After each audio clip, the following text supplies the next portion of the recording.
Morjesta kaikille, mitä itse kullekin kuuluu tänään. Itselle kuuluu semmoista, että tällä hetkellä kuvauspaikkana on pieni kylä nimeltä Karikasniemi. Ja tästä, heti kun päästään metiköstä ohitte, niin no sieltä oikeastaan näkee just puiden välistä Norjan tuntureiden huippuja. Eli nyt ollaan kirjaimellisesti ihan Norjan rajalla ja tästä voisi käytännössä kävellä rajan ylittää vaan tosta toin joen ja se olisi siinä. Mutta kuitenkin, mitä on viime videon jälkeen nyt tapahtunut? Viimeiset pari päivää mä olen ollut tässä Karikasniemellä, tehnyt videoita ja eilen tuli hommattu yksi peli, mitä mä kokeilin ja pelailin sitä illalla. Live-striimailin vähän uusi, paljon hypetetty tommonen kuin Nier Automata, ei siitä sen enempää. Ja sen lisäksi, mitä viime videon jälkeen on tapahtunut, eli toi viime video tuli pikkusen viiveellä. Ja mä todellisuudessa pääsin sinä päivänä Inariin asti, mutta mä en pysähtynyt Inarissa oikeastaan muuta kuin ihan suurin piirtein tunniksi maksimissaan. Yksi asia siellä oli, minkä mä kävin katsomassa, ja se oli toi Sajos kulttuurikeskus, eli saamelaisten joku parlamenttitalo, kansansalit. Ikävä kyllä, ei kiinnostanut mua sen enempää.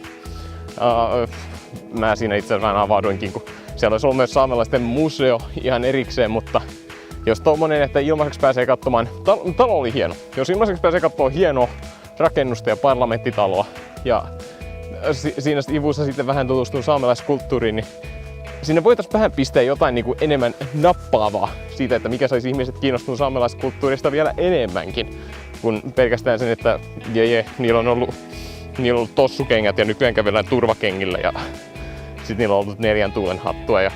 Mutta ei kiinnostanut, ei jaksanut napata sen enempää, joten lähdin jatkaa matkaa. Sinänsä huvittavaa, että mä oon tähän mennessä kiinnostavin alkuperäiskansa, mistä mä olin oppinut tai halunnut tietää ylipäänsä, on ollut Uuden-Seelannin maorit, kirjaimellisesti toisella puolella maapallo. Joka tapauksessa mä lähdin jatkaa matkaa vielä Inarista saman illan aikana ja löysin itteni itse asiassa loppujen lopuksi illalla semmoiselta pieneltä leiriytymisalueelta, kun se oli joku Karitkasvaara.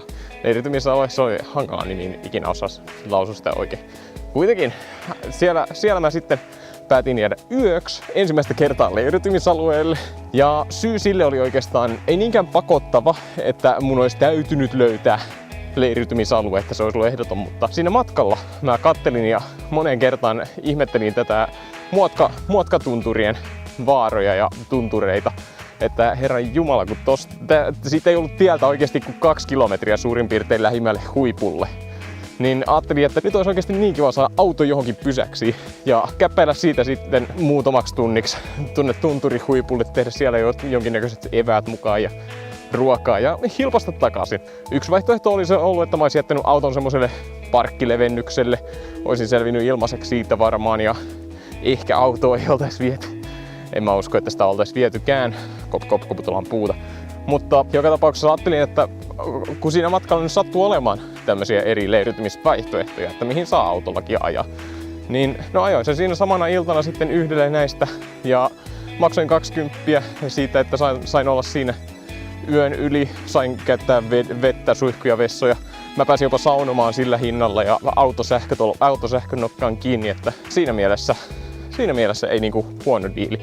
Mutta sitäkin tärkeämpi oli oikeastaan se seuraava päivä, kun mä päätin, että nyt mä otan lumikengät alle ja hilpasen tonne noin. Niin se oli oikeastaan se pääpointti koko leiriytymisessä, että sait jättää auton vaan turvalliseen paikkaan siksi aikaa, kun mä lähdin kiertelemään. Ja se oli ihan hauska.